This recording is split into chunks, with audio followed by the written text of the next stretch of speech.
warahmatullahi wabarakatuh. Senang sekali saya Her Subnarif dari Forum News Network bisa kembali menjumpai Anda semua.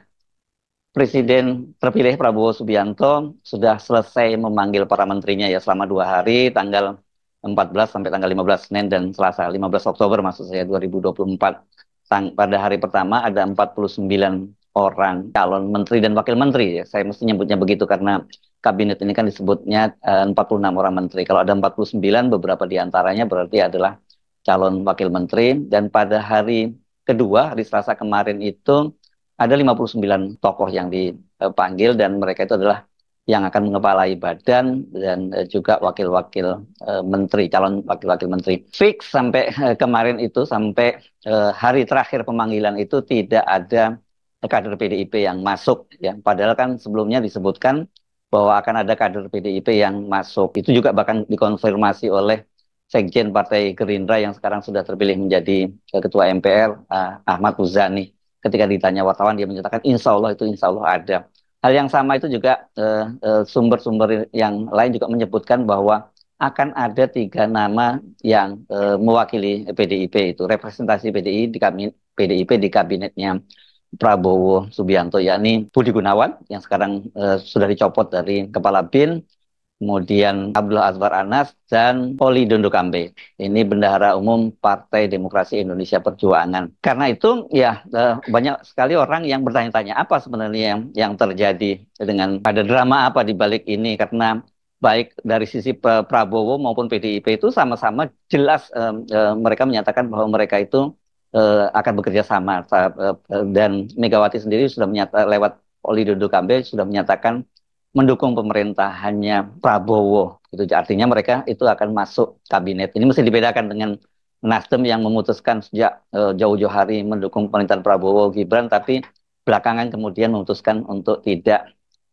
masuk ke kabinet. Ini yang saya sampaikan beberapa hari yang lalu. Sebagai seorang politisi senior yang sangat matang, kita mesti mencermati langkah dari Surya Paloh itu. Ada apa kok dia mengambil putusan semacam itu?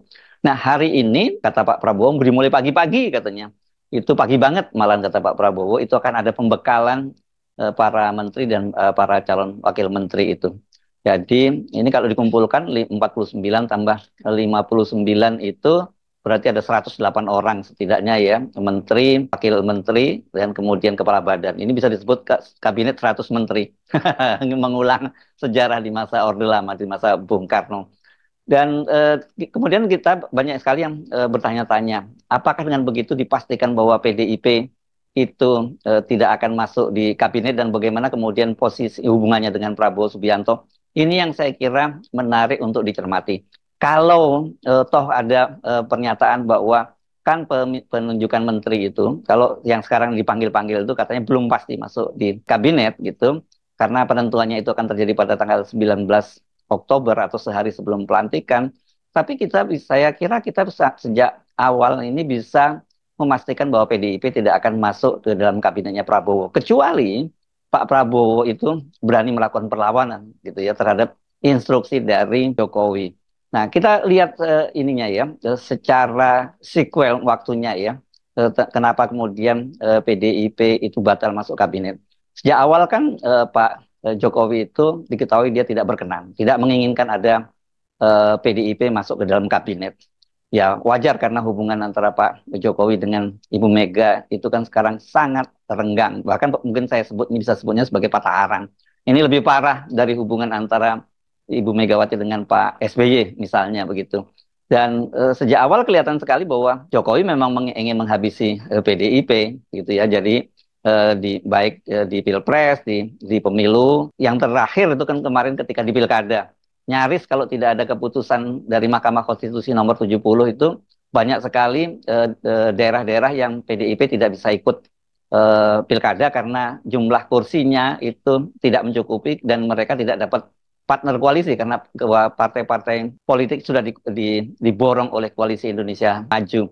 Tapi kan kemudian itu skenario itu berantakan dengan putusan Mahkamah Konstitusi nomor 70 tentang ambang batas pencalonan kepala daerah oleh partai-partai politik, dan kemudian rencana revisi undang-undang pilkada yang itu akan membatalkan putusan dari Mahkamah Konstitusi itu kan batal disahkan karena dikepung oleh elemen-elemen mahasiswa dan juga civil society. Nah, kalau kita lihat ini ya, sebenarnya tanda-tanda bahwa PDIP kemudian ini mulai berantakan tetap dioperasi oleh Jokowi agar tidak masuk ke kabinet itu, sebenarnya sudah mulai kita lihat sekuennya itu mulai dari makan malam antara Prabowo dengan Jokowi di Pelataran di rumah makan Pelataran Senayan pada Selasa malam lalu dan kemudian gongnya itu pada pertemuan kemarin di Solo ya tanggal 14 Oktober 2024 atau sehari menjelang pemanggilan para calon menteri, calon wakil menteri dan kepala badan. Nah, sesungguhnya kalau kita cermati skenario itu bahkan sudah jauh hari disiapkan oleh Jokowi ya. Ini yang kemudian mau tidak mau harus dijalankan oleh Prabowo. Tanggal 27 September itu, Sekretaris Utama BIN, Badan Intelijen Negara, yakni Komisaris Jenderal Agung Imam Setia Effendi, jadi dipromosikan menjadi Wakil Kepala BIN.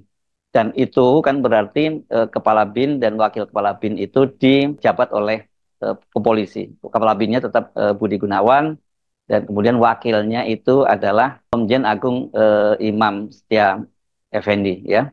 Dan ini kalau kita lihat ini memang dua-duanya polisi.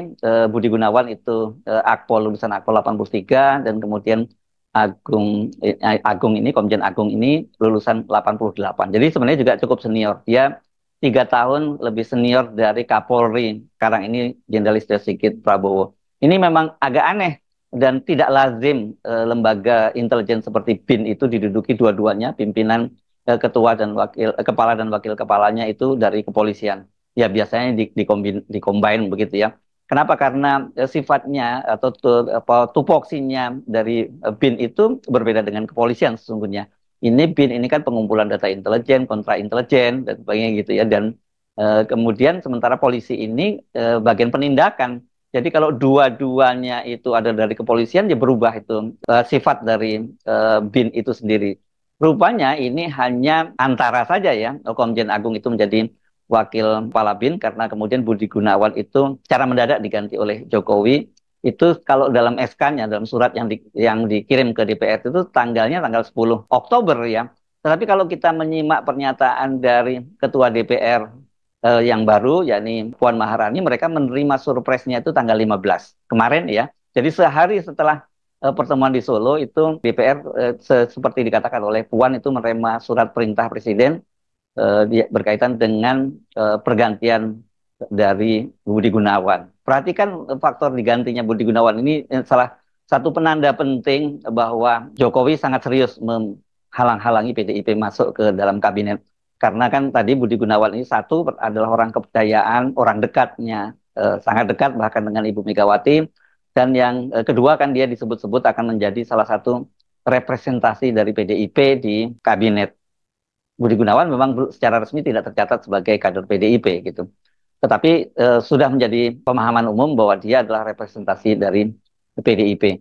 Bahkan ini kemudian rencananya hari Rabu ini akan dilakukan fit and proper test untuk kepala BIN yang baru. Karena Jokowi kan mengirim surprise-nya itu tanggal 10 itu menunjuk Letnan Jenderal TNI Herindra ini sekarang menjabat sebagai Wakil Menteri Pertahanan itu sebagai pengganti Budi Gunawan. Letnan Jenderal TNI Herindra ini memang orang dekatnya Prabowo dan kemarin dia sebenarnya juga termasuk yang dipanggil oleh Pak Prabowo dalam kloter pertama, yakni kloter para menteri. Dan saya mendengar kabar juga sebenarnya memang Prabowo juga menyiapkan Herindra itu menjadi kepala BIN. Tapi rupanya ini adu cepat dengan Jokowi karena kemudian dia mengeluarkan surprise itu. Dan hari ini kan DPR itu alat kelengkapannya itu, alat kelengkapan dewannya itu belum terbentuk. Yang terbentuk itu baru ketua dan wakil ketua dan ketua-ketua fraksi. Jadi komisi-komisi belum ada. Biasanya kan kalau fit and proper kepala BIN itu di komisi 1.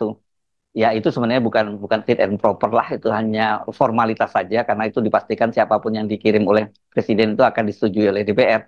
Nah, karena belum ada alat kelengkapan DPR, maka kemudian yang akan melakukan fit and proper itu adalah pimpinan DPR dan ketua-ketua fraksi. Jadi itu kelihatan sekali dalam kondisi yang sangat darurat. Dari sini saja kita sudah tahu berarti Jokowi ini melakukan semacam kalau intercept itu kan berarti membatalkan Herindra, tapi tetap Herindra, tapi ini semacam operasi dadakan begitu. Dan ini jelas ini pesannya terutama ditujukan kepada PDIP bahwa saya yang tetap mengendalikan pemerintahan ini sampai nanti pelantikan tanggal 20 Oktober. Jadi ini luar biasa sekali ya, Pak Jokowi itu sampai titik akhir hari-hari terakhir masa jabatannya itu dia tetap berani mengambil keputusan-keputusan yang sangat-sangat penting ya, termasuk beberapa kemarin reshuffle kabinet dan sebagainya. Jadi teori-teori yang selama ini menyebutkan bahwa Jokowi itu adalah bebek lumpuh itu nggak berlaku bagi Jokowi. Justru yang terjadi malah bisa orang melihatnya ini terjadi pada Prabowo bisa seperti itu. Kenapa? Karena sebenarnya bebek lumpuh itu adalah praktek di dalam negara-negara demokrasi yang sudah mature, semacam fatsun politik ya. Jadi manakala ada sudah ada presiden terpilih, maka presiden yang menjabat itu tidak akan mengambil keputusan-keputusan penting. Ini kan juga sempat dinyatakan oleh Jokowi ketika dia diminta untuk mengambil keputusan tentang pemekaran wilayah di Kabupaten Alor waktu dia melakukan kunjungan ke NTT beberapa waktu yang lalu.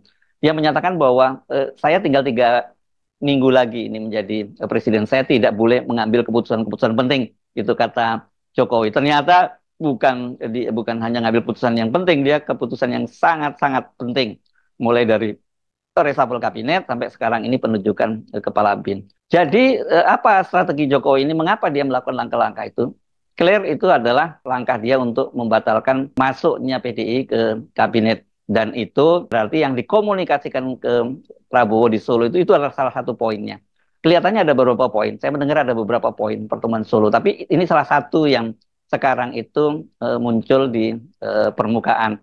Dan kalau kita mundur ke belakang, sebenarnya nggak mundur terlalu jauh ya. Kalau kita mundur kemarin 1-2 hari kemarin, ya kelihatan sekali memang kabinet Pak Prabowo ini adalah kabinet rasa Jokowi atau kabinet Prabowo rasa Mulyono, begitu netizen menyebutnya. Kemarin media mencatat bahwa dari 49 calon menteri yang dipanggil Prabowo itu kan setidaknya ada 17 orang itu menterinya Pak Jokowi. 15 orang menteri dan kemudian 2 orang wakil menteri. Wakil menteri ini adalah Raja Juli, wakil kepala ATR, dan juga Herindra, ini wakil menteri pertahanan. Jadi yang gimana nggak disebut rasa Jokowi, karena kabinetnya Jokowi itu kemarin kan hanya 34, tidak seperti sekarang nomenklaturnya menjadi 46. Jadi kalau 34 itu bukan 17 ya, berarti 15 lah gitu ya. 15 itu adalah menterinya Jokowi dan itu mereka dipastikan pegang portofolio penting. Memang tidak ada kata lain, ini adalah kabinetnya tetap kabinet kelanjutan dari 3 periode. Belum lagi kalau kita lihat wakil menteri. Wakil menteri itu banyak sekali yang bukan, ya kalau ini wakil menterinya itu bukan hanya rasa Jokowi tapi rasa Kaisang. Ya, mulai ada Raja Juli Antoni, kemudian Haji Giring Ganesa Jumaryo, bekas ketua umum PSI, kemudian ada Isyana Bagus Oka, itu kan semua adalah orang-orang PSI. Belum lagi kalau kita lihat hubungan bisnisnya ya dan kedekatan secara personal. Menpora Dito Aritejo, Raffi Ahmad ini adalah geng satu permainan dengan Kaisang di Trans Corporation. Mereka sama-sama punya share di situ di Rans Corporation. Bahkan kalau Raffi Ahmad ini kan juga punya bisnis baru dengan Kaisang, itu bisnis pusat kuliner di BSD. Dan kemudian kalau kita menyebut BSD, wah ini lagi lebih konflik of interest-nya ini luar biasa banyak. Karena BSD kan baru saja mendapatkan status sebagai proyek strategis nasional dan kemudian menjadi kawasan ekonomi khusus gitu ya. Ini benar-benar gurita kekuasaannya, tangan-tangan gurita kekuasaannya Pak Jokowi itu menjangkau ke mana-mana.